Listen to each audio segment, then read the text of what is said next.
இருந்தவரும் இருக்கிறவரும் வருகிறவருமாகிய சர்வ வல்லமையுள்ள யாவாகிய யெகோவா தாமே நம்மோடு கூட இருந்து நம்முடைய மத்தியில் பெரிய காரியங்களை செய்யத்தக்கதாக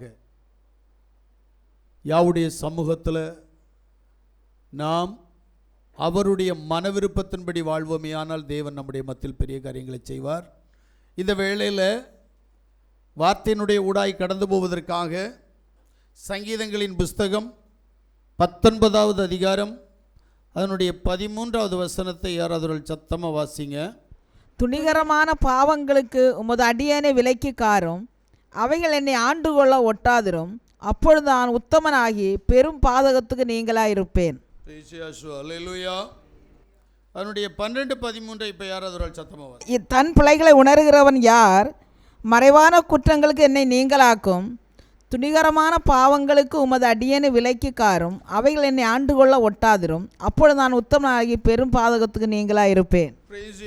வாசிக்கப்பட்ட வேத பகுதியில் சங்கீதக்காரனாகிய தாவீது தன்னுடைய பிழைகளை உணர்ந்து தன்னுடைய மறைவான குற்றங்களுக்கு தான் நீங்களாக்கப்பட வேண்டும் என்கின்ற எண்ணத்தினுடைய ஊடாய் துணிகரமான பாவங்களுக்கு என்னை விலக்கி காத்தருளும், அப்போது நான் உத்தமனாகி பெரும் பாதகத்துக்கு நீங்களாயிருப்பேன் என்று சொல்லி அவன் விசுவாசிக்கிற விசுவாச அறிக்கையை நம்முடைய மத்தியில் சொல்லுகிறான். ஏன் அப்படின்னா, நான் மட்டும் இல்லைப்பா இப்படி, என் பின்னாடி வர நீங்களும் இப்படித்தான் இருப்பீங்க, ஆனபடினால் எனக்கு இருக்கிற காரியத்தை நான் உங்களிடத்தில் சொல்லுகிறேன், நீங்களும் என்ன செய்யுங்க, மனம் திரும்புங்க, உங்கள் பாவத்தை விட்டு உங்களுடைய துர்குணத்தை விட்டு நீங்கள் வெளியில் வாங்க அப்படின்னு கூப்பிடுறோம். யாவாகிய யெகோவா விசுவாசித்து அவரை ஆராதித்து கொண்டிருக்கிற ஜனம் தாவீது சொல்கிறது போல தன் பிழைகளை உணரணும். முதல்ல நம்ம உணர்றதில்லை. நான் என்ன தப்பு பண்ணேன், நான் தப்பே பண்ணலையே, இதுதான் நம்முடைய கேள்வி. குற்றத்தை நேருக்கு நேர பார்த்தா கூட நான் தப்பு பண்ணலை அப்படின்னு. தேவ சமூகத்தில் வளர்ந்திருக்கிற தேவனுடைய பிள்ளைகளே, தேவனுடைய அனுகிரகம், தேவனுடைய ஆசீர்வாதம், தேவனுடைய கிருபை உங்களோடு கூட இருக்க வேண்டுமானால் முதல்ல உங்களுடைய தப்பிதங்களை உணரணும். அல்லேலூயா. ஏன்னா அந்த தப்பிதங்கள் எப்படி இருக்குன்னா மறைவாக இருக்கு, யாருக்கும் தெரியாது. அப்போ தெரியாத அந்த தப்பிதங்களை நாம் உணர்ந்து அந்த தப்பிதங்களில் இருந்து நாம் விடுவிக்கப்பட வேண்டும். அதுக்குதான் தாவீது சொல்றார், துணிகரமான பாவத்திற்கு உமது அடியேனை விலக்கிய காரும், அவை என்னை ஆண்டு கொள்ளாதபடி, பாவம் என்னை அடிமைப்படுத்தக்கூடாது. இதைத்தான் தாவீது விரும்புகிறான். இன்னைக்கு நாம எப்படி இருக்கிறோம்? நான் இந்த தாவீதை குறித்து வாசிப்பேனே, ஆனால் எனக்கு கொஞ்சம் வித்தியாசமா இருக்குது. பாருங்க 2 சாமுவேலுடைய புஸ்தகம் 12வது அதிகாரம் 1 முதல் 7 வரை உள்ள வார்த்தைகளை. நாத்தானை தாவீதிடத்தில் அனுப்பினார். ஆமென். இவன் அவனிடத்தில் வந்து அவனை நோக்கி, ஒரு பட்டணத்தில் 2 மனுஷர் இருந்தார்கள், ஒருவன் ஐஸ்வர்யவான், மற்றவன் தரித்திரன். ஐஸ்வர்யவானுக்கு ஆடு மாடுகள் வெகு திரளாக இருந்தது, தரித்திரனுக்கோ தான் கொண்டு வளர்ந்த ஒரே ஒரு சின்ன ஆட்டுக்குட்டியை தவிர வேறொன்றும் இல்லாதிருந்தது. அது அவனோடும் அவன் பிள்ளைகளோடு கூட இருந்து வளர்ந்து அவன் வாயின் அப்பத்தை தின்று அவன் பாத்திரத்திலே குடித்து அவன் மடியிலே படுத்துக்கொண்டு அவனுக்கு ஒரு மகளைப் போல இருந்தது. அந்த ஐஸ்வர்யனிடத்தில் வழிப்போக்கன் ஒருவன் வந்தான். அவன் தன்னிடத்தில் வந்த வழிப்போக்கனுக்கு சமையல் பண்ணுவிக்க தன்னுடைய ஆடு மாடுகள் ஒன்றை பிடிக்க மனதில்லாமல் அந்த தரித்திரனுடைய ஆட்டுக்குட்டியை பிடித்து அதை தன்னிடத்தில் வந்த மனுஷர்களுக்கு சமையல் பண்ணுவித்தான் என்றான். அப்பொழுது தாவீது அந்த மனுஷன் மேல் மிகவும் கோபம் உண்டவனாகி நாத்தானை பார்த்து, இந்த காரியத்தை செய்த மனுஷன் மரணத்துக்கு பாத்திரான் என்று யாவுடைய ஜீவனை கொண்டு சொல்கிறேன், அவன் இரக்கமற்றவனாயிருந்து இந்த காரியத்தை செய்தபடியினால் அந்த ஆட்டுக்குட்டிக்காக நாலத்தினை திரும்ப செலுத்த வேண்டும் என்றான். அப்பொழுது நாத்தான் தாவீதை நோக்கி, யாருன்னு உங்களுக்கு தெரியும்? இப்ப இந்த பொல்லாத மனிதன் யாருன்னு தெரியும்? இப்ப நாலத்தனையான பலிய கொடுக்கணும் அப்படின்னு சொல்லிட்டாரு. அது யாருன்னு உங்களுக்கு தான் தெரியும். வாசிங்க. அப்பொழுது நாத்தான் தாவீதை நோக்கி, நீயே அந்த மனுஷன், நீயே அந்த மனுஷன் குற்றவாளி. சொன்னா விடுவியலா? விடுவியே சொன்ன உன்னை பார்த்து நீ தான்ப்பா தப்பு பண்ண, அதனால தான் உன் உயிருக்கு பதில் உன்னிட்டேருந்து 4 உயிரை பிடுங்க போறாரு அப்படின்னு சொன்னா கேட்பியா? காரணம் இல்லாமல் தண்டனைகள் வராது. காரணம் இல்லாமல் பிரச்சனைகள் வராது. காரணம் இல்லாமல் கடன் தொல்லை வராது. காரணம் இல்லாமல் போராட்டம் வராது. எல்லாவற்றுக்கும் ஒரு காரணம் இருக்கிறது. அது என்னன்னு கண்டுபிடிக்கணும்ல. அப்போ ஒரு நாத்தான் மேல் வேணுமா வேண்டாமா? எங்களுக்கு நாத்தான் வேண்டாம்னா போ. தாவீது ராஜா, சாதாரணவன் இல்லை, ராஜா. அவன்கிட்ட போய் நாத்தான்வேல் நீதான் அந்த பாவி, உனக்கு இப்படிப்பட்ட தண்டனை வரப்போகுதுன்னு சொல்ற நேரம் அவன் தலையை வெட்டி இருக்கணும்ல. இல்ல, ஏன்? குற்றத்தை உணர்ந்தான், தான் செய்த பாவத்தை உணர்ந்தான். ஆனா இங்க இருக்கிற அநேக மனுஷர்கள் பாவத்தை உணர மாட்டாங்க. அங்கதான் பிரச்சனை. நம்ம சபையில தேவன் நாம செய்கிற பாவத்தையும் நமக்கு வரக்கூடிய தண்டனையும் முன்கூட்டியே சொல்லிட்டு இருக்கிறாரு. ஆனா கீழ்ப்படிய மாட்டோம். ஏன்? என் பாவத்தை போய் சபையில சொல்லிட்டார்ல, என் பிரச்சனையை சபையில சொல்லிட்டார்ல. அப்ப சபையில நீ கீழ்ப்படியலைன்னா வெளியில தண்டனை அனுபவிப்ப. பிரைசியாசுவா, ஜாக்கிரதை. இப்ப நாத்தானுவேல் தாவீதை பார்த்து சொன்னபோது தாவீது அதை ஒப்புக்கொள்கிறான். வீட்டில் போய் அந்த வசனத்தை வாசித்து பாருங்க, அப்பதான் தெரியும். ஒத்துக்கொள்கிறான். ஆமா, நான் தான் செஞ்சேன். இதை சொல்வதற்கு தேவனுடைய மனுஷனுக்கு இருந்த வல்லமை, பவர், அதிகாரம். ஏன் இதை ஒன்னால புரிய முடியல? தேவன் சும்மா விளையாடுறதுக்கு இல்லை. அவர் சொல்லல அப்படின்னா தேவனுடைய மனுஷன் அங்கே இல்லைன்னு அர்த்தம். உனக்கு நடக்கிற சம்பவத்தை தேவன் சொல்லலை அப்படின்னா அங்கே தேவன் இல்லை. இந்த பலிப்பீடத்தில் தேவன் இல்லைன்னா மட்டும்தான் உன்னை குறித்து சொல்லாமல் இருப்பார். இந்த பலிப்பீடத்தில் தேவன் இருக்கிற வரைக்கும் உனக்கு நடக்கக்கூடிய ஆபத்துக்களை, பிரச்சனைகளை, போராட்டங்களை முன்கூட்டியே சொல்றார் அப்படின்னா தேவன் இங்கே இருக்கிறார். ஆனால் பயம் இல்லை. என்ன பண்ணுறது?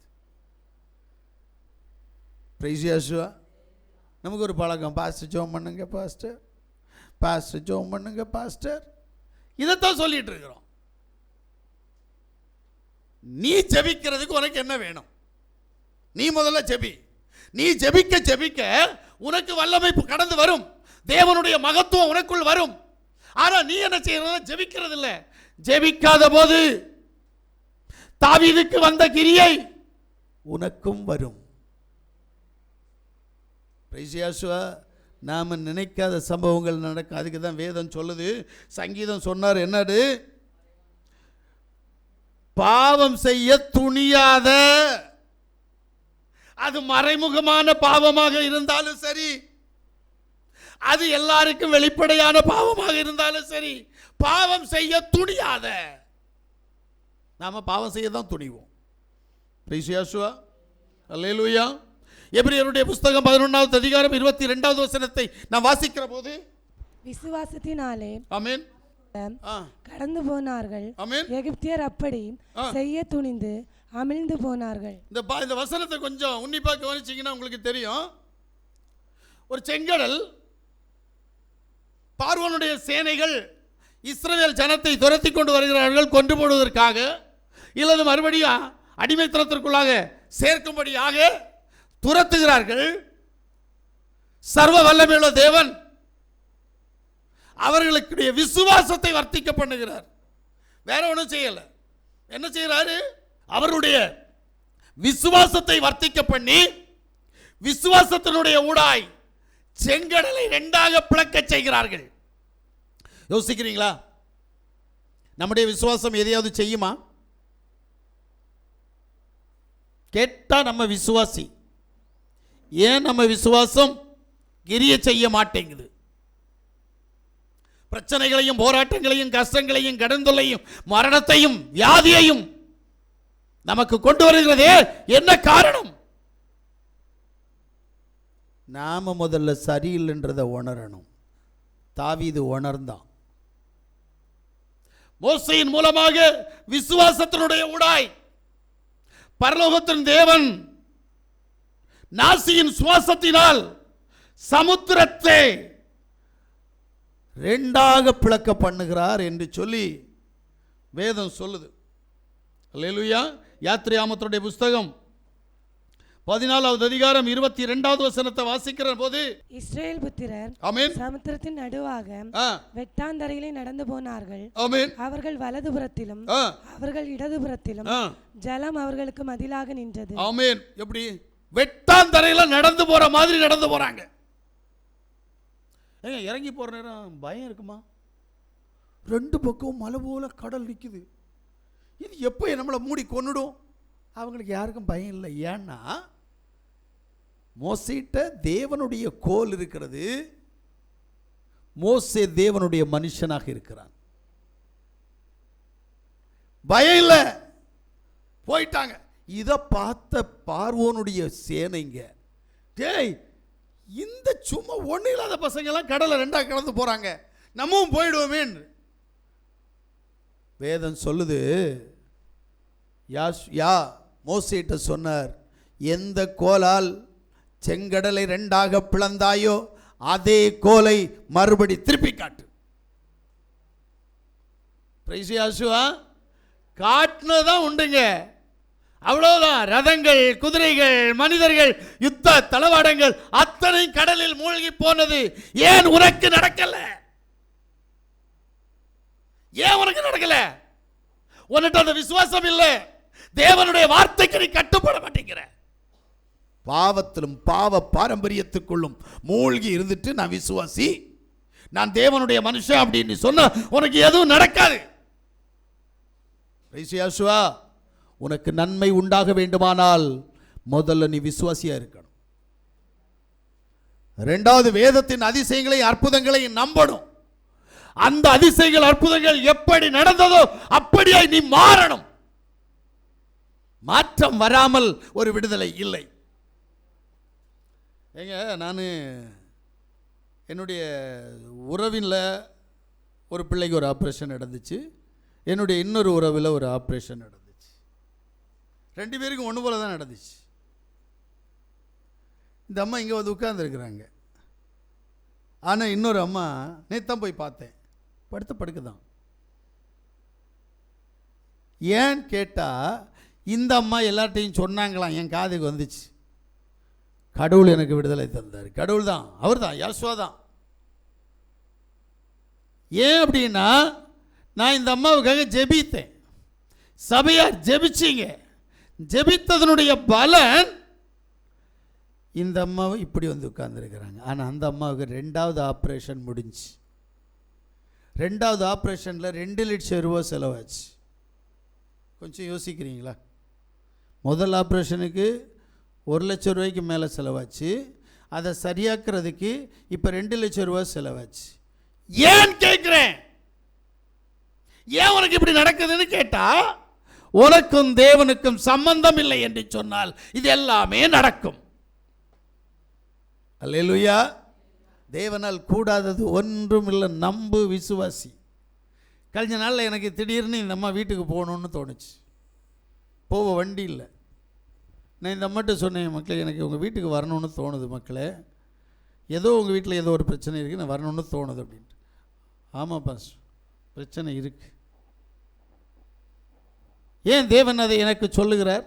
ஏன் அது அங்கு நடக்கிறதை எனக்கு முன்கூட்டி சொல்கிறார்? ஏன், என்ன காரணம் என்று கேட்டால், நான் ஆசாரியத்துவத்தினுடைய ஊழாய் என்னுடைய ஜனத்திற்காக திறப்பில் நிற்கிற போது அவர்களுக்கு என்ன நடக்கிறதோ அது எனக்கு தெரியணும். அன்றைய ஆசாரியன் வருடத்திற்கு ஒரு முறை ஜனத்திற்காக கடந்து போவான். இன்னைக்கு அப்படி இல்லை, இன்னைக்கு வேற. அப்போ தேவனுடைய சமூகத்தில் நீ வந்தா உனக்கு விடுதலை, நீ வராம எப்படிங்க விடுதலை கிடைக்கும்? சோத்திரம் சோத்திரம் சோத்திரம், உறங்கி உறங்கி விழணும். சரி, ஒரு படம் பார்க்குற நேரம் உறக்கம் வருமா? ஒரு கல்யாண வீட்டில் போனால் உறக்கம் வருமா? அது வராது. ஆனால் தேவ சமூகத்தில் மட்டும் தூக்கம் வருது, அந்த தூக்கத்துக்கு நித்திரை மயக்கம் சொல்றார். பிசாசுனுடைய நித்திரை மயக்கத்திற்கு அடிமைப்பட்டு இருக்கிற உனக்கு தேவனுடைய வல்லமை எப்படி கிடைக்கும்?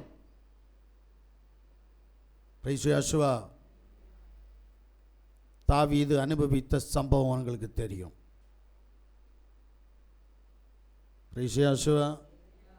அவன் ஆண்டவரே என்னை கொல்லும், என் சந்ததியை விட்டுவிடும் என்று சொல்லுகிறான். அந்த அளவுக்கு நேசித்தவனுக்கு செய்த தண்டனை உன்னையும் என்னையும் விட்டுவிடுமா? புரியணும். தேவன் பட்சபாதம் பார்க்க மாட்டார், பரிதானம் வாங்க மாட்டார். அவர் சொல்லியும் செய்யாதிருப்பாரோ? அவர் வசனித்து நிறைவேறாமல் இருக்குமோ? இது வார்த்தை மாற்ற மாட்டார்.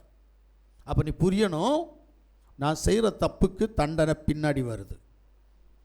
நீ 1 வருஷத்துக்கு முன்னாடி செஞ்ச தப்பாக இருந்தாலும் சரி, 5 வருஷத்துக்கு முன்னாடி செஞ்ச தப்பாக இருந்தாலும் சரி, தப்புக்கு தண்டனை உண்டு.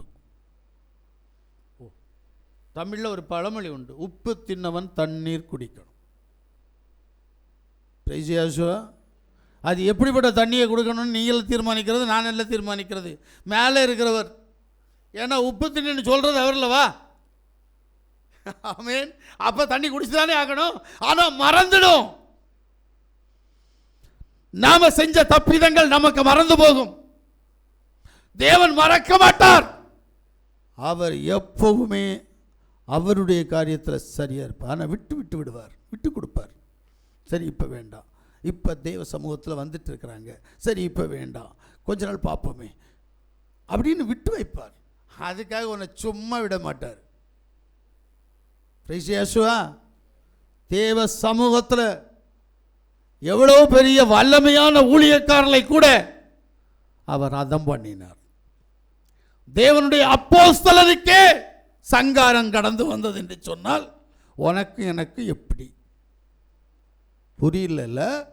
புரியாது. ஏன்னா வேதம் நம்மை எச்சரிக்கிறதே தவிர ஆசீர்வதிக்கல. எல்லாரும் நினைச்சிட்டு இருக்கிறாங்க கிறிஸ்தவத்துக்குள்ள போன ஆசீர்வாதம் கொட்டோன்னு. இல்ல, கிறிஸ்தவத்துக்குள்ள வந்தா உன் பாவத்தை நீ அறியணும், உன்னுடைய பாரம்பரிய கட்டிலிருந்து வெளியில் வரணும். அவர் உனக்கு நித்திய ஜீவனை கொடுப்பார். ஏன்னா இங்க நீ வாழ்றது அதிகபட்சம் 80 வருஷம் இல்ல 120 வருஷங்கள் என்று வைத்துக் கொள்ளுங்கள். ஆனால் அது சஞ்சலமும் தவிப்பும் மனவேதனையும். பிள்ளைகளால் பார்க்க முடியாமல் அநாதை ஆசிரமத்திற்கு ஒதுக்கி விடுகிறார்கள். காரணம் என்ன? நீயும் நானும் செய்கிற அக்கிரமங்கள் நிமித்தமாக நம்முடைய கற்பத்தின் கனியே நம்மை ஒதுக்கி விடுகிறது. நாட்டில் பார்த்தீங்கன்னா கொஞ்ச நாள் எனக்கு ஒரு பாஸ்டர் ஃபோன் பண்ணி சொல்கிறார், ஐயா நான் ஒரு அநாத ஆசிரமம் தொடங்கலான்னு இருக்கிறேன், எனக்கு கொஞ்சம் உதவி செய்யுங்க ஐயா. கொஞ்சம் யோசிங்க. அநாத ஆசிரமங்கள் பெருகி கொண்டிருக்கிறது. அரசாங்கம் ஒரு பக்கம் அநாத ஆசிரமம் நடத்தி கொண்டிருக்கிறது, தனியார் ஒரு பக்கம் நடத்தி கொண்டிருக்கிறார்கள். ஏன்? நீ செய்கிற தப்பை உணர மாட்டேங்கிற. இங்கதான் சிக்கல். பாவத்தை உணர்ந்து மனம் திரும்புகிற அவஸ்தை இல்லை. தாவீது சொல்றான், என் பிழையை உணர்கிறேன். யார் உணரல? நான் உணர்றேன். என்னுடைய மறைவான குற்றங்களை நான் உணர்கிறேன். அடுத்து சொல்ல, துணிகரமான பாவங்கள் என்னிடத்தில் இருக்கிறது, நான் அதை உணர்கிறேன். அதை என்னை விட்டு அகற்றினால் நான் உத்தமனாவேன். நான் உத்தமனாக நான் செய்த அத்தனை பாவங்களையும் நினைத்து மனமருந்தி விட்டு தேவ சமூகத்தில் கடந்து போகணும். விடமாட்டேன். ஆனா நான் வேணும்னா காலையும் பிடிப்பேன்.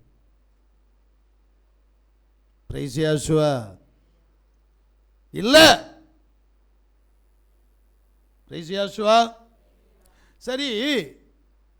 அதே 2 சாமுவேல்ல 13வது அதிகாரத்தை நீங்க வாசித்தீங்கன்னா அதுல 1லேருந்து 19 வரைக்கும் உள்ள சம்பவம் உங்களுக்கு வசனத்தை தயவு செய்து வீட்டில் போய் வாசிங்க.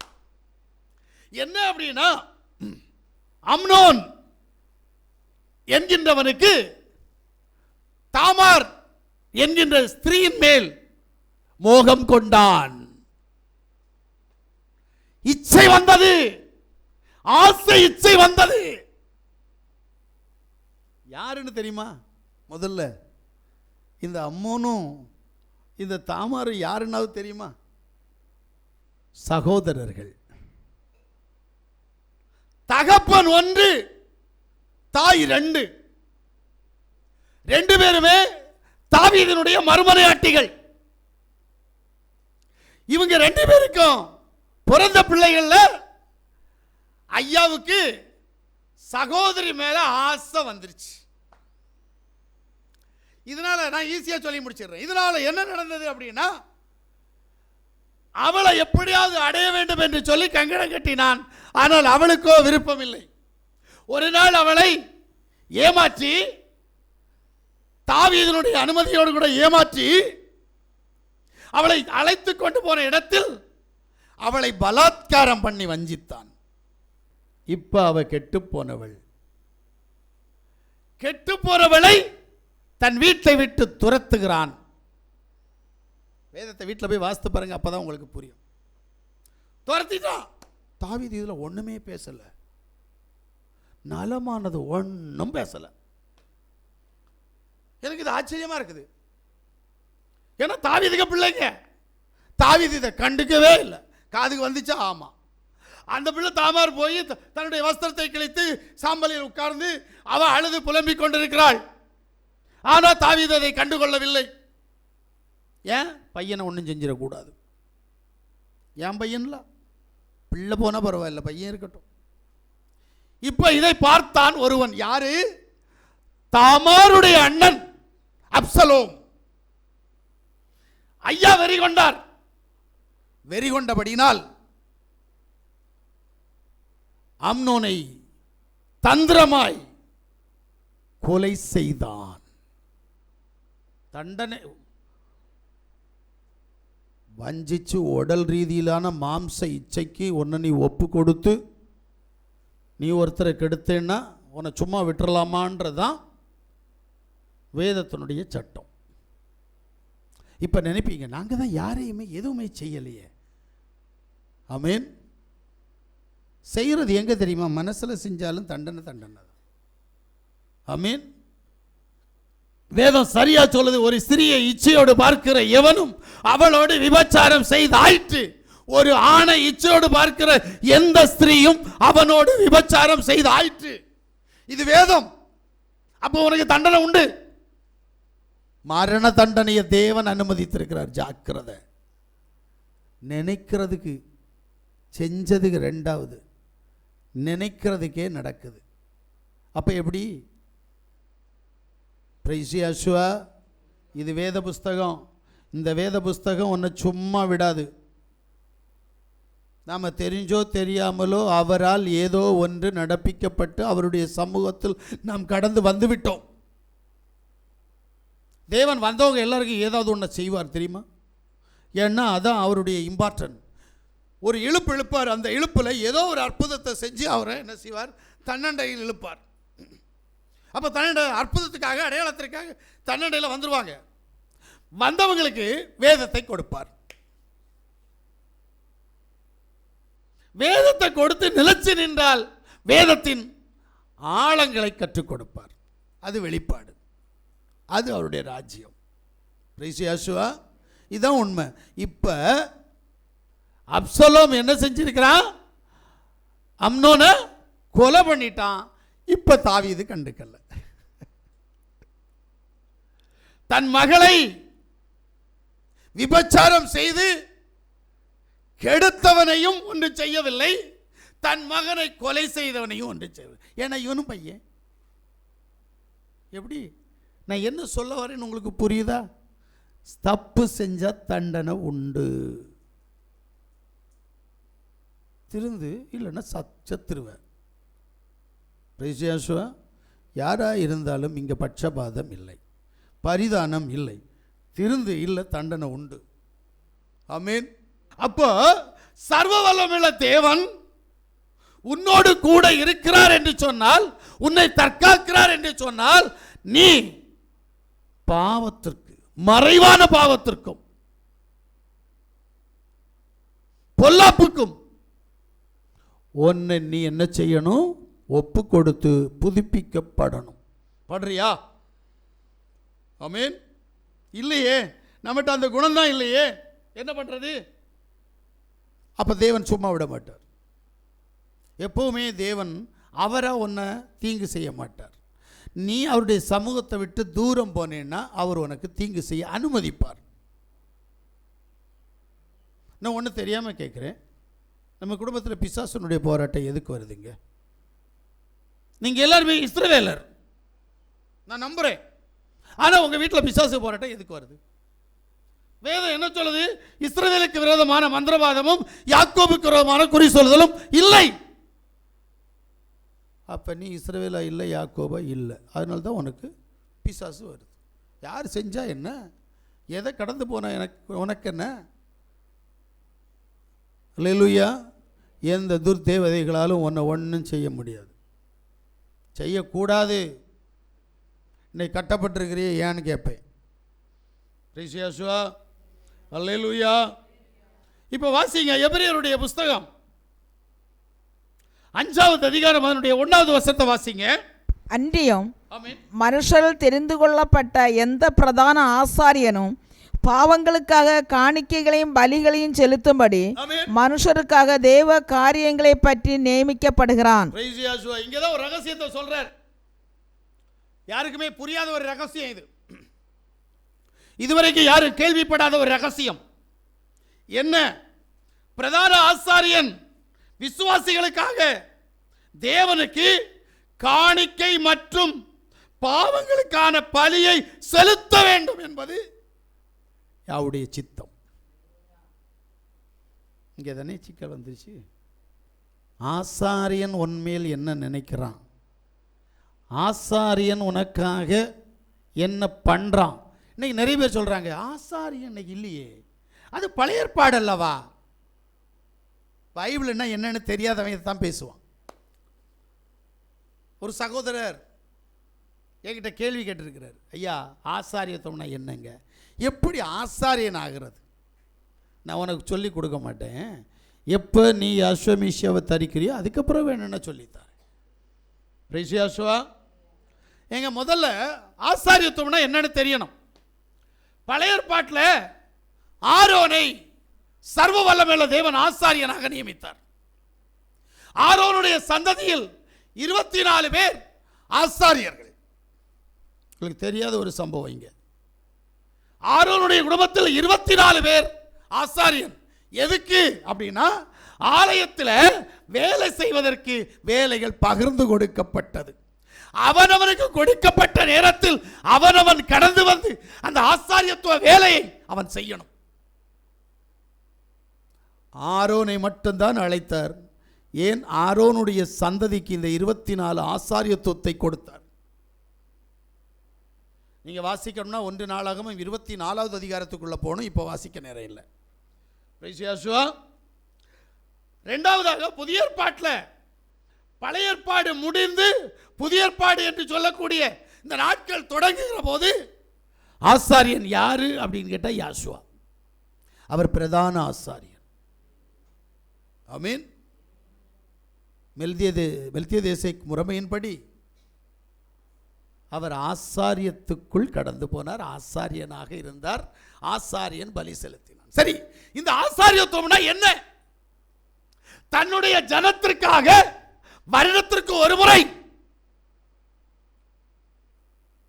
பலி செலுத்த வேண்டும். இது பழைய ஏற்பாடு. ஆனா புதிய ஏற்பாட்டில் என்ன செஞ்சார் அப்படின்னா, ஒரு தரம் அடிக்கப்பட்டார், ஒரு தரம் பலியானார், ஒரு தரம் தனக்காக இல்லை தன்னுடைய ஜனத்திற்காக பலியாக்கினார் தன்னை. அந்த பலிக்கு பின்பு இனி பலி இல்லை.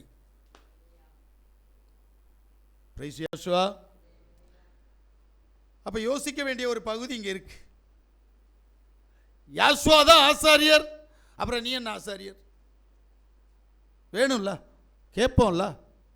அவர் தானே ஆசாரியர், நீ எங்க ஆசாரியர் அப்படின்னு கேட்டீங்கன்னா, தேவன் ஆசாரியர்களை இன்னும் வைத்திருக்கிறார். நான் வேதத்தில் வாசிச்ச நேரம் ரோமருடைய புஸ்தகம் 15வது அதிகாரம் 15வது வசனத்தை வாசித்தீங்கன்னா, அப்போஸ்தலனாகிய பவுல் சொல்லுவான், நான் ஆசாரியன். வாசிமா. அப்படி இருந்தும் ஆ. சகோதரரே, புறஜாதியராகிய பலி பரிசுத்த ஆவியினாலே பரிசுத்தமாக்கப்பட்டு தேவனுக்கு பிரியமான பலியாகும்படிக்கு நான் தேவனுடைய சுவிசேஷ ஊழியத்தை நடத்தும் ஆசாரியனாய் இருந்தும் புறஜாதிகளுக்கு யாசுவமிசியாவுடைய ஊழியக்காரரும் பொருட்டு ஆமென். தேவன் எனக்கு அளித்த கிருபையினாலே உங்களுக்கு ஞாபகப்படுத்தும்படிக்கு இவைகளை நான் அதிக தைரியமா எழுதினேன். இப்ப இவன் யாரா இருக்கிறான்? ஒரு சுவிசேஷகனா இருக்கிறான். இந்த வசனத்தின்படி ஆசாரியனாய் நியமிக்கப்பட்டவன் சுவிசேஷகனாய் வெளிப்படுத்துகிறான். ரைட்டு. அப்புறம் அந்த ஆசாரிய குடும்பத்தை கொஞ்சம் பார்த்தீங்கன்னா அப்போஸ்தலருடைய புஸ்தகம் 4வது அதிகாரம் 6வது வசனத்தில் சொல்றாரு, அன்னாவும் காய்பாவும் யோவானும் அலெக்சாந்தரும் பிரதான ஆசாரிய குடும்பத்தார் அப்படின்ட்டாங்க. அதுபோல அப்போஸ்தலர் 23:2 அனனியா ஆசாரியன். சரி, இருக்கட்டும். இப்ப நம்ம விஷயத்துக்கு வந்துருவோமே. இன்னைக்கு பரிசுத்தாவியானவருடைய காலம். இந்த காலத்தில் ஆசாரியர்கள் உண்டா? பைபிளில் எழுதப்பட்டிருக்கிற ஆசாரியர்கள் எல்லாமே நியாயப்பிரமாணத்தின் காலம். யாசுவா இந்த பூமியில் இருந்தபோது அது நியாயப்பிரமாணத்தின் காலமாகத்தான் இருந்தது. இப்போ பரிசுத்தாவியானுடைய காலம், இது கிருபையின் காலம். இந்த காலத்தில் ஆசாரியர்கள் உண்டா? வாசிங்க 1 பேதுருடைய புஸ்தகம் 2வது அதிகாரம் அதனுடைய 9வது வசனத்தை வாசிங்க. நீங்களோ உங்களை அந்தகாரத்தினின்று தம்முடைய ஆச்சரியமான ஒளியினிடத்திற்கு வரவழைத்துடைய புண்ணியங்களை அறிவிக்கும்படிக்கு தெரிந்து கொள்ளப்பட்ட சந்ததியாயும் ராஜரீகமான ஆசாரிய கூட்டமாயும். அறிவிக்கக்கூடியவன் எப்படி இருக்கணும்னா ராஜரீகமான ஆசாரிய குலம். யோசிக்கிறீங்களா? பரிசுத்த ஜாதியாயும் அவருக்கு சொந்தமான ஜனமாயும் இருக்கிறீர்கள். ஆசாரியன் தான் அவருடைய சொந்த ஜனம். மற்றவர்களும் தன்னை விசுவாசின்னு சொல்லலாம், தன்னை தேவனுடைய ஜனம்னு சொல்லியிருக்காங்க. ஆனால் அவருடைய சொந்த ஜனம் யாரு அப்படின்னா ஆசாரிய வர்க்கத்தை சேர்ந்தவன். நீங்களாம் ஆசாரிய குலத்தில் வருவீங்களான்னு கேட்டால் கண்டிப்பாக வர முடியாது, வேற கதை. இப்போ 2 பேதுருடைய புஸ்தகம் 2வது அதிகாரம் 5வது வசனத்தை வாசிங்க. அந்த வசனத்தில் என்ன வரும் அப்படின்னா, நீங்க பரிசுத்த ஆசாரிய கூட்டமாக கட்டப்பட்டு வருகிறீர்கள். உங்களை அதுக்குள்ள கொண்டு வராரு. நல்லா புரிஞ்சுங்க. அப்ப இந்த காலத்தில் ஆசாரிய கூட்டம் உண்டான்னு கேட்டா உண்டு. இறுதியா வெளிப்படுத்தல் 1:6 வாசித்துருங்க. நம்மிடத்தில் அன்பு கூர்ந்து நமது இரத்தத்தினாலே நம்முடைய பாவங்களை நம்மை கழுவி நம்முடைய பிதாவாகிய தேவனுக்கு முன்பாக நம்மை ராஜாக்களுக்கும் ஆசாரியர்களும் ஆக்கி இருக்கிறார். புரியணும்? கேட்டா இன்னைக்கு பாஸ்டர் தான் உண்டு, போதகர் தான் உண்டு, இன்னைக்கு அப்போஸ்தலர் தான் உண்டு, இன்னைக்கு சுவிசேஷகர் தான் உண்டு. இல்ல, ஆசாரியத்துவ ஊழியம் இருக்கு. அந்த ஊழியத்தில் போறவன் தான் வாசிக்கப்பட்ட பிரகாரமாய் எபிரேயர் 5:1 தகுதியானவன். இப்ப எபிரேயர் 11:4 வாசிங்க. விசுவாசத்தினாலே ஆபேல் காயனுடைய பலியிலும் மேன்மையான பலியை தேவனுக்கு செலுத்தினான். அதனாலே அவன் நீதிமான் என்று சாட்சி பெற்றான். இப்ப காணிக்கை கொடுக்கிறவன் நீதிமான் சொல்லப்பட்டிருக்க சம்பவத்தை நீங்க கொஞ்சம் உன்னிப்பாக கவனிக்கணும். தகுதி உள்ள காணிக்கை. சும்மா காணிக்கை கொடுக்கூடாது. சிலர் கொண்டு வந்து கொடுப்பாங்க 5 ரூபா கையில் கொடுத்து ஜோம் பண்ண வைப்பாங்க. சிலர் கொண்டு வருவாங்க 10 ரூபா கையில் கொடுத்து. காணிக்கை பெட்டி எதுக்கு இருக்கு? ஆசாரியன் எதுக்கு ஜெபம் பண்ணணும்னு முதல்ல உங்களுக்கு தெரியணும். காணிக்கை பெட்டியில் போடுகிறதை ஆசாரியன் மொத்தமாக என்ன செய்வான்? ஜெபம் பண்ணுவான். நீங்க கையில் கொடுத்தீங்கன்னா தகுதியா? பைபிள் இங்க சொல்லுது, தகுதி இல்லாதவன் சாபத்திற்குள் ஆவான். இது வேதம். நாம எப்படி ஆசாரியனை கனப்படுத்துறோம்னு தெரியணும். நான் என்ன பற்றி பேசல, ஆசாரியனை பற்றி பேசிட்டு இருக்கேன். ஏன்னா பாவம் நம்மகிட்ட எப்படி வருதுன்னு நமக்கு தெரியணும், சாபம் நம்மகிட்ட எப்படி வரணும்னு தெரியுது. இது நமக்கு ஒண்ணுமே புரியல. காணிக்கையின் மூலமாக சாபம் வரும் தெரியுமா? இல்லை நான் பொய் பேசலை, நான் கெட்ட வார்த்தை பேசலை, நான் விபச்சாரம் செய்யலை, நான் வேசித்தனம் பண்ணலை, அப்புறம் எப்படி எனக்கு பாவம், அப்புறம் எப்படி எனக்கு அந்த பாரம்பரியம் சொல்லாத, வேதம் இங்கே வேற விதமாக பேசிகிட்டு இருக்குது. என்ன அப்படின்னா, யாத்திராகமத்தினுடைய புஸ்தகம் 32வது அதிகாரம் அதனுடைய 3வது வசனத்தை நான் வாசிக்கிற போது, ஜனங்கள் எல்லாரும் தங்கள் காதுகளில் இருந்த பொன்னணிகளை கழற்றி ஆரோனிடத்தில் கொண்டு வந்தார்கள். ஆமென். யாரு? ஆசாரியன். இப்ப ஆசாரியன் இடத்துல கொண்டு வந்திருக்காங்க. முதல்ல காணிக்கைனா என்ன? நான் வேதத்தை பற்றி பேசிட்டு இருக்கிறேன், உங்களுக்கு கொடுக்கறது சொல்லல. ஏன்னா வேதம் என்னன்னு நமக்கு தெரிஞ்சிருக்கணும். அதுக்காக காணிக்கை என்றால் யாத்திராகமத்துடைய புஸ்தகம் 25வது அதிகாரம் 3வது வசனத்தின்படி, நீங்கள் அவர்களிடத்தில் வாங்க வேண்டிய காணிக்கையாவன பொன்னும் வெள்ளியும் வெண்கலமும். ஆமென். எப்படி? என்ன கொடுக்கணுமா? 5 ரூபாய் கொண்டு கொடு, 10 ரூபாய் கொண்டு கொடுன்னு சொல்லல. அதுக்கு தான் பெந்தகோஸ்த பாஸ்டர்ஸ் சரியா சொல்லுவாங்க. என்னண்டு? சவுண்டு இல்லாத காணிக்க போடுங்க, சவுண்டு சத்தம் வராத காணிக்க போடுங்க அப்படின்னு சொல்லுவாங்க. நம்ம என்ன செய்வோம் அப்படின்னா, சத்தம் இல்லாத காணிக்க 1 ரூபா நோட்டு இருக்குது, 2 ரூபா நோட்டு இருக்குது, 5 ரூபா நோட்டு இருக்குது. பிரைசியாசுவா சத்தம் தானே வரக்கூடாது அப்படின்றதுக்காக நம்ம எதையாவது செஞ்சோம் அப்படின்னா அது வேற கதைக்குள்ளே போயிடுது. ஏன் அப்படின்னா, என்ன கதை அப்படின்றதுக்கு நீங்கள் உள்ளே போனீங்கன்னா தான் உங்களுக்கு தெரியும். மல்கியாவினுடைய புஸ்தகம் 1வது அதிகாரம் 4வது வசனத்திலிருந்து 16வது வசனம் வரைக்கும் யாராவது ஒரு சத்தமாக வாசிங்க. ஏதோமியர் நாம் எளிமைப்பட்டோம், ஆனாலும் பாழானவைகளை திரும்ப கட்டுவோம் என்று சொல்லுகிறார்கள். அதற்கு யா அவர்கள் கட்டுவார்கள், நான் இடிப்பேன், அவர்கள் துன்மார்க்கத்தின் எல்லை என்றும் யா என்றைக்கும் சினம் வைக்கிற ஜனம் என்றும் சொல்லப்படுவார்கள் என்கிறார். இதை உங்கள் கண்கள் காணும். அப்பொழுது நீங்கள் யா இஸ்ரவேலுடைய எல்லை துவக்கி மகிமைப்படுவார் என்பீர்கள்.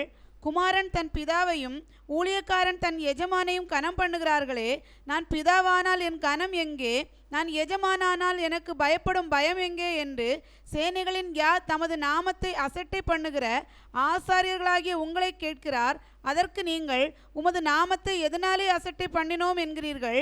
என் பீடத்தின் மேல் அசுத்தமான அப்பத்தை படைக்கிறதுனாலேயே. ஆனாலும் உம்மை எதனாலே அசுத்தப்படுத்தினோம் என்கிறீர்கள்?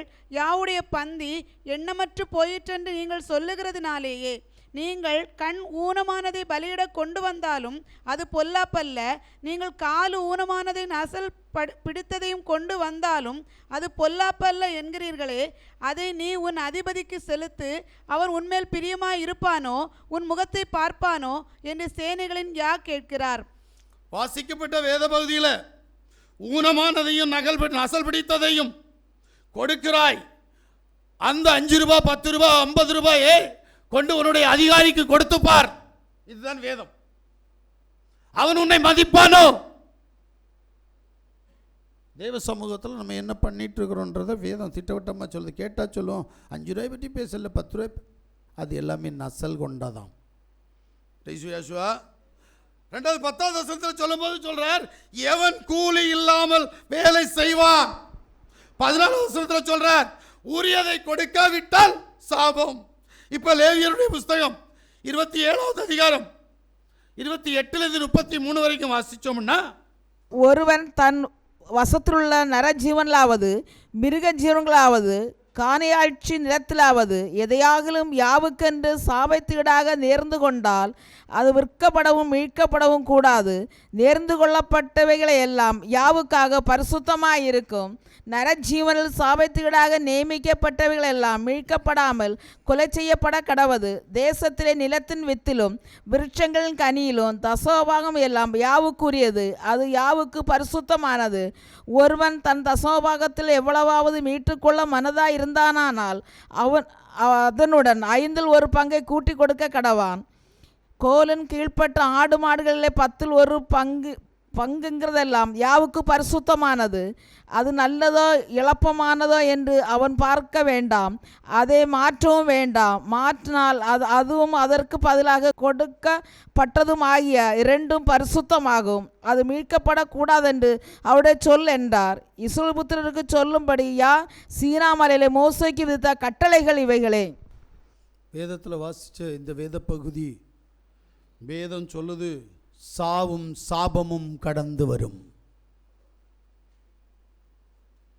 எனக்கு அதை விளக்குறதுக்கு நேரம் இல்லை, நல்லா புரிஞ்சுடுங்க. நாம் கொடுக்கிறதனுடைய பலன் எப்படி கொடுக்கிறோன்னு தெரியணும். தேவனுக்கு கொடுக்கிறது எப்படி கொடுக்கிறோன்னு தெரிஞ்சாதான் தேவன் அதற்குரிய பலனை கொடுப்பார்.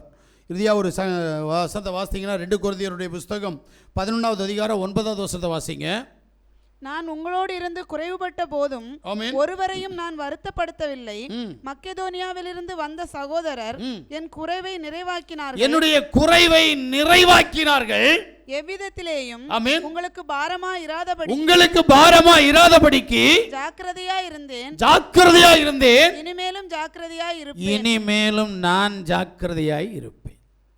ஆனா உனக்கு சாபமா இல்ல சாவா அப்படின்றத நீ தான் முடிவு பண்ண.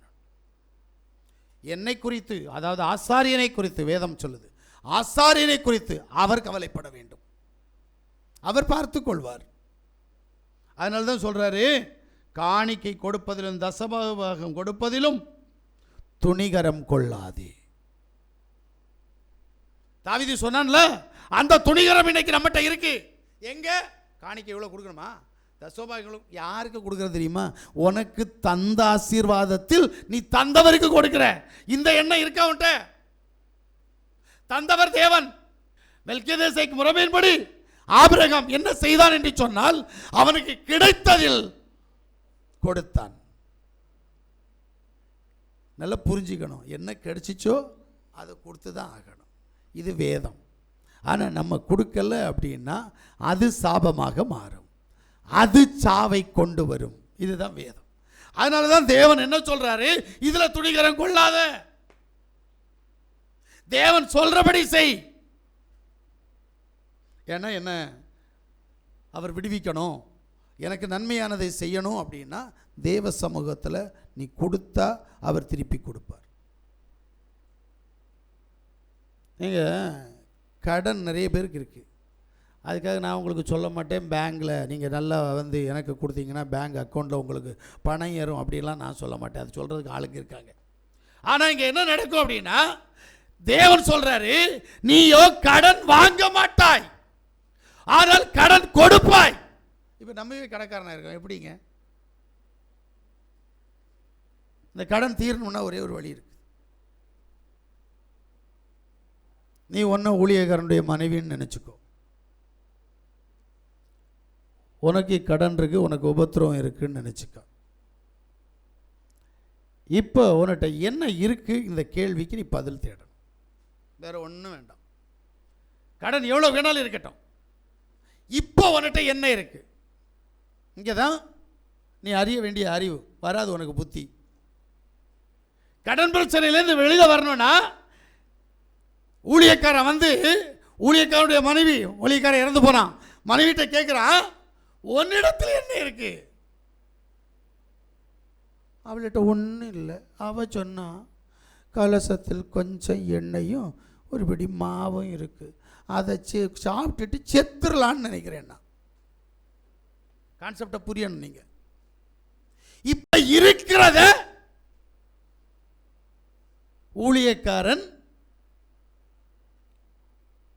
அதை பெருக பண்ணி அதன் மூலமாய் கடன் பிரச்சனையை மாற்ற நினைக்கிறார். இப்ப நம்ம சொல்லணும், என்ன இருக்கு என்கிட்ட? ஒரு 1000 ரூபாய் இருக்கு, வீட்டில் கொஞ்சம் சாப்பாடு இருக்கு. உன்னிட்ட என்ன இருக்கு? உன்னிட்ட என்ன இருக்கு? அன்னைக்கு அவளிட்ட கலசத்தில் எண்ணெய் இருந்துச்சு. எந்த கலசத்தில் எண்ணெய் இருந்துச்சு, எந்த கலசத்தில் மாவு இருந்துச்சு? அறிகிற அறிவு முக்கியம். இந்த கலசத்தில் எண்ணெயாகிய பரிசுத்த ஆவி இருக்கா? இருக்கா? மாவாகிய வார்த்தை இருக்கா? இருக்கா? வேலை செய்யும். அது வேலை செய்யும். ஏன்னா மாவு என்கின்ற உணவு என்பது வார்த்தை. இப்போ வார்த்தையும் பரிசுத்த ஆவியும் ஒருவனிடத்தில் இருக்குமானால், நான் வேதத்தில் தான் சொல்கிறேன், இந்த வார்த்தையும் பரிசுத்த ஆவியும் உன்னிடத்தில் இருக்குமானால் உன் கடன் பிரச்சனை மாறும். இதுக்கு நீ என்ன செய்யணும்? வேற ஒன்றும் செய்ய வேண்டாம். அறை வீட்டை பூட்டணும். எங்கள் வீட்டில் போய் கதவு பூட்டிட்டு இருக்குதுக்கா? இல்லை, இங்கே இருக்கிற அறை வீட்டை பூட்டணும், எல்லாத்தையும் பூட்டிடணும். பூட்டிட்டு உட்காந்து பரிசுத்த ஆவிட்ட வேலை கொடு, வார்த்தையிட்ட வேலையை கொடுத்து பாரு. உன் பிரச்சனை இருக்க செய்ய மாட்டேன், அது வேற கதை. நான் என்ன சொன்னாலும் நீ செய்ய போகிறதில்ல. ஆனால் தேவனுடைய வார்த்தை இதுதான். கடன் பிரச்சனை மாறுறதுக்கு ஒரே வழி தான். ஏங்க, ஒரு வீட்டில் மாதம் ஒரு 50,000 ரூபா சம்பளம் வருது. கடனும் ஒரு 3 லட்சம் ரூபா கடன் இருக்கு. 50,000 ரூபா மாதம் வந்தால் எத்தனை மாதத்தில் கடத்தை தீர்க்கலாம்? 6 மாதத்தில் கடன் தீருமா? எனக்கு இதுதான் பிரச்சனை. தீராது. ஏன் தீராது? அடுத்த கேள்விதான். நீ தேவனுக்கு உண்மையா இருந்து பரிசுத்த ஆவிக்கு வேலை கொடுத்து, வார்த்தைக்கு வேலை கொடுத்து அறை வீட்டுக்குள் ஒளிந்திருக்கிறாயா? இல்லையே. அப்ப என்ன செய்யும்? பிரச்சனை 3 லட்சம் ரூபாய்க்கு பிரச்சனை. அது வட்டி குட்டி இல்லை, கடன் வாங்கி அங்கிட்டு கடன் வாங்கி இங்கிட்டு அப்படின்னு சொல்ற நேரம் ஒரு 5 லட்சம் ரூபா ஆகும். ஆனால் மாதம் 50 ரூபா வந்துட்டு இருக்கும். கடன் தீராது, கடன் கூடும். இப்போ நினைக்கணும், நான் சபைக்கு போகிறேன், நான் விசுவாசிக்கிறேன், நான் ஜெபம் பண்ணுறேன், நான் உபவாசிக்கிறேன், என் கடன் தீரல ஐயா. பிரைசியாசுவா, தீராது. இதுதான் என் தேவன் சொல்கிற ஐடியா. முதல்ல நீ என்ன செய்? கடன் பிரச்சனையை ஒதுக்கி வை. இப்போ முதல்ல உன்னுடைய இருதயமாகிய அறை வீட்டை பூட்டி அங்கே போய் உட்கார்ந்து ஒருமனப்பட்டு ஜெபம் பண்ணு. 5 நிமிஷம் 10 நிமிஷம் இல்லை, 5 நிமிஷம் 10 நிமிஷத்தில் கடன் அதிக்க முடியுமா? தேவன் விரும்புகிற வரைக்கும் உள்ள உட்கார். கண்டிப்பாக என் தேவன் அற்புத அடையாளங்களை செய்வார். அவர் வார்த்தை அவர் ஒரு நாளும் பொய்யாக்க மாட்டார். ஆனால் நீ கொடுக்கறதுல என்ன செய்கிற? பிரைசியாசுவா கணக்கு பார்க்க ஆரம்பிச்சிரு. அப்புறம் எப்படி? சிலர் என்ன செய்கிறாங்கன்னா கொடுப்பாங்க, ஆனால் கொடுத்தாலும் என்ன செய்யலை அப்படின்னா அறை வீட்டு பூட்டப்படலை. அறை வீட்டு பூட்டப்படலைன்னா கொடுத்ததுக்கான பலன் எங்க கிடைக்கும்? கொடுத்த பலனை அடைய நீ தேவ சமூகத்தில் உட்கார்ந்திருக்க முடியுமா? தேவன் உன்னை எழும்பி போக சொல்லுகிற வரைக்கும் உட்காரணும். ஆமென். அவர் வந்து பேசுவாரா? கண்டிப்பா உன்னிட்ட அந்த நேரத்தில் நீ அறை வீட்டை பூட்டி தேவனுடைய சமூகத்தில் நீ உட்கார்ந்து ஜெபித்து உபவாசித்து கொண்டிருக்கிற போது அவர் நிச்சயம் உன் மனசுல பேசுவார். ஆமென். இது நம்மகிட்ட இல்ல, என்ன செய்யறது? அடுத்து பாருங்க என்ன நடக்குது அப்படின்னா, 2 பேதுருடைய புத்தகம் 2வது அதிகாரம் 10வது வசனத்தை வாசிங்க. விசேஷமாக அசுத்த இச்சையோட மாம்சத்திற்கு ஏற்றபடி நடந்து கர்த்தத்துவத்தை அசட்டை பண்ணுகிறவர்களை அப்படி செய்வார். ஐயோ, எப்படி செய்வார்? அதுக்கு முந்தின வசனத்தை கொஞ்சம் சத்தமா வாசிமா. யா தேவ பக்தி உள்ளவர்களை சோதனை நின்று ரட்சிக்கவும் அக்கிரமக்காரரை ஆக்கினைக்குள்ளானவர்களாக நியாய தீர்ப்பு நாளுக்கு வைக்கவும் அறிந்திருக்கிறார். என்ன நடக்குது தெரியுதா? இங்க ஆக்கினை தீர்ப்பா சோதனை என்று விடுதலையா? நீ தான் முடிவு பண்ணணும். இது ஒன்னிட்ட தான் கொடுத்திருக்கிறாரு. அதுக்கு நீ என்ன செய்யக்கூடாது? அசுத்த இச்சைகளோடு கூட மாம்சத்துக்கேற்ற நடக்கையோடு கூட கர்த்தத்துவத்தை அசட்டை பண்ணக்கூடாது. நம்ம இதைத்தானே செய்வோம். தேவ சமூகத்தை அசட்டை பண்றதுல கில்லாடி. ஆனா நமக்கு ஆபத்து வந்துடக்கூடாது, பிரச்சனை வந்துடக்கூடாது. செய்ததற்கான பலன் கண்டிப்பா உண்டு.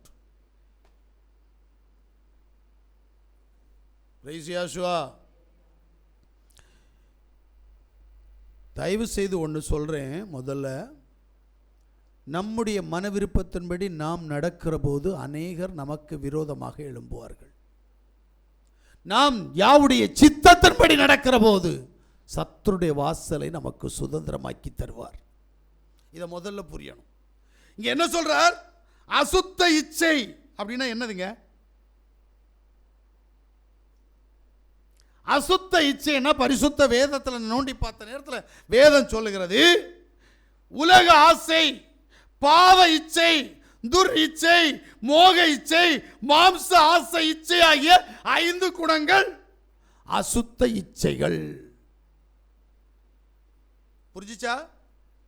உலக ஆசை, பாவ ஆசை, துர் இச்சை, மோக இச்சை, மாம்சத்தினுடைய ஆசை இச்சைகள், இந்த அஞ்சும் சர்வ வல்லமையுள்ள தேவன் சொல்றார், அசுத்த இச்சைகள் உன்னிடத்தில் இருக்கிறது. இருக்கா? உலக ஆசை இருக்கா? ஆமா இருக்கு. பாவ ஆசை இருக்கா? ஆமா இருக்கு. செய்யக்கூடாதுன்னு நினைப்பேன், ஆனா செஞ்சிருவேன். துர்இச்சை இருக்கா? துர்இச்சைனா என்ன? அடுத்த கேள்வி அதானே வரும். தேவையில்லாதது, உனக்கு சொந்தம் இல்லாததையெல்லாம் இச்சப்படுற பத்தியா, அதான் துர்இச்சை. ஆசை இச்சை, ஆசையே இச்சை. மோக இச்சை, இது கொஞ்சம் வித்தியாசமான இச்சை. ஆமீன். அடுத்தவன் பொருளை எல்லாம் அது சரீரத்தோடு சேர்த்து வச்சு நம்ம இச்சப்படுறது. அடுத்தபடி சொல்றாரு மாம்சத்தினுடைய ஆசை இச்சை. இங்க என்ன தோணுதோ அதெல்லாம் வேணும். இங்க என்ன தோணுதோ அது எல்லாம் வேணும். இவ்வளவத்தையும் தேவன் சொல்றார் அசுத்த இச்சை. அதுக்கு அடுத்து சொல்றாரு மாம்சத்திற்கு ஏற்றவைகள் என்ன அப்படின்னா கலாத்தியருக்கு தான் போகணும்.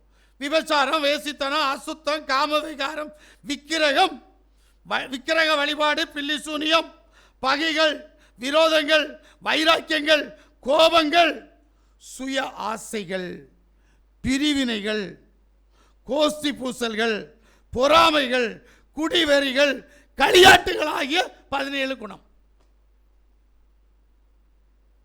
அங்க 5 இங்க 17, 22 எது உன்னிடத்தில் இருந்தாலும் தேவ சமூகத்தில் நிற்க முடியாது. என்ன நடக்கும் அப்படின்னா, இந்த குணம் இருக்கிறவன் என்ன நடக்கும் அப்படின்னா, சங்கீதம் 68:21 சொல்லுகிறது, மெய்யாகவே தேவன் தம்முடைய சத்துருக்கள் சிரசையும் தன் அக்கிரமங்கள் துணிந்து நடக்கிறவனுடைய அக்கிரமங்களில் துணிந்து நடக்கிறவனுடைய மயிருள்ள உச்சந்தலையிலும் உடைப்பார். பாருங்களேன் வசனம் எப்படி சொல்லுனா, தலையில மயிர் இருக்குல்ல, மயிர் இருக்கிற உச்சந்தலையை உடைத்தே போடுவாராம். அப்போ ஒன்று சாகடிச்சிடுறாராம். அப்புறம் சாவு ஏன் வருதுன்னு கேட்டால் நான் என்ன சொல்லுவேன்?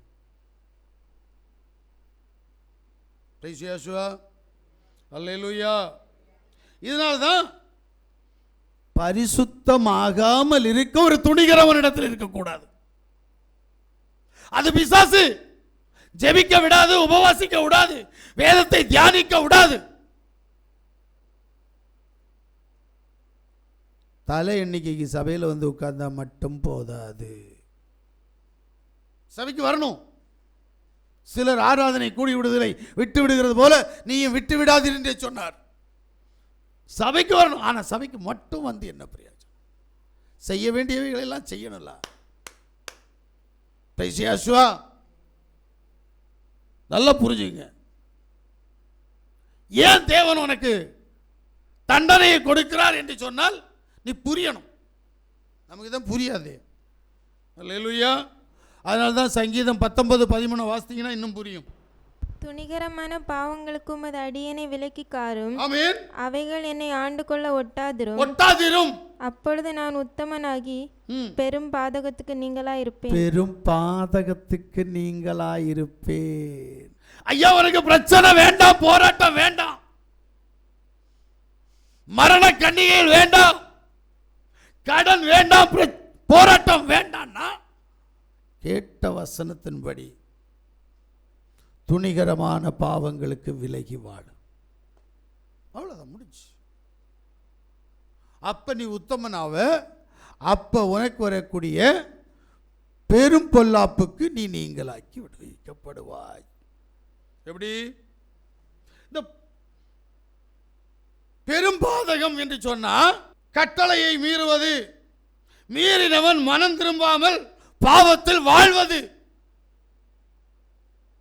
பாவத்தை செஞ்சிருவான், ஆனா பாவத்தை அறிக்கை பண்ணி விட்டுற மாட்டான். கேட்டா நான் தான் சொன்னேன்ல, ஆண்டவர்கிட்ட விட்டுட்டு சொல்லியாச்சு. சொன்ன சொன்னா போதுமா? இல்ல, சொன்னதை செய்யாம இருக்கணும். தேவன் விரும்புகிற காரியம் அதான். தேவ சமூகத்தில் செய்ய மாட்டேன்னு சொன்னா செய்யக்கூடாது. அப்ப நீ என்ன செய்யற? பெரும்பாதகத்துக்கு உன்னை நீ விளக்குற. அதே மாதிரி சொல், செயல், எண்ணம் எப்போதும் பாவத்தை சார்ந்து உனக்கு இருக்கு. சொல், செயல், எண்ணம் இந்த மூணையும் நீங்க பார்த்தீங்கன்னா எப்படியும் பாவத்தோட ஐக்கியமா தான் இருக்கும். அதனால தான் பெருந்தீங்கு உனக்கு வராமல் இருக்கு, இதை விட்டு வெளியில வா.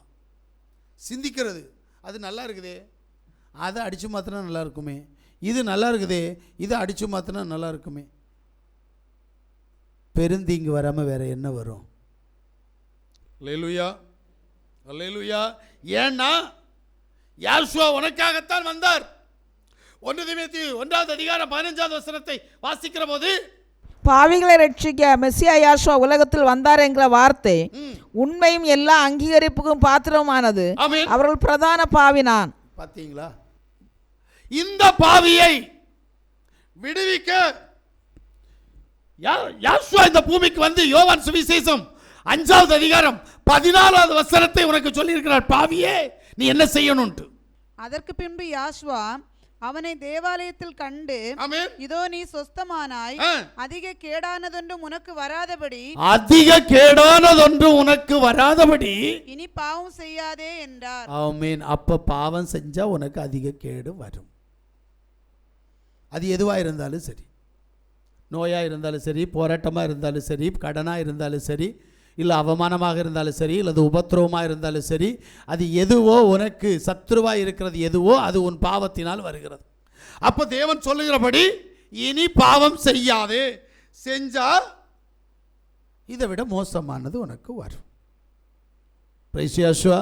இன்றைக்கு நாம் கேட்ட சத்தியத்தின்படி தேவ சமூகத்தில் அறிக்கை செய்து மறைவான பாவமும் சரி, பகிரங்கமான பாவமாக இருந்தாலும் சரி, துணிகரமான பாவமாக இருந்தாலும் சரி, அதை விட்டு விலகி தீங்கு ஏற்படாதபடி, பெரும்பாதகம் நமக்கு ஏற்படாதபடி நாம் தப்பித்துக் கொள்ள நம்மை முழு இருதயத்தோடு முழு ஆத்மாவோடு யேசுவினுடைய சமூகத்தில் சமர்ப்பிப்போம்.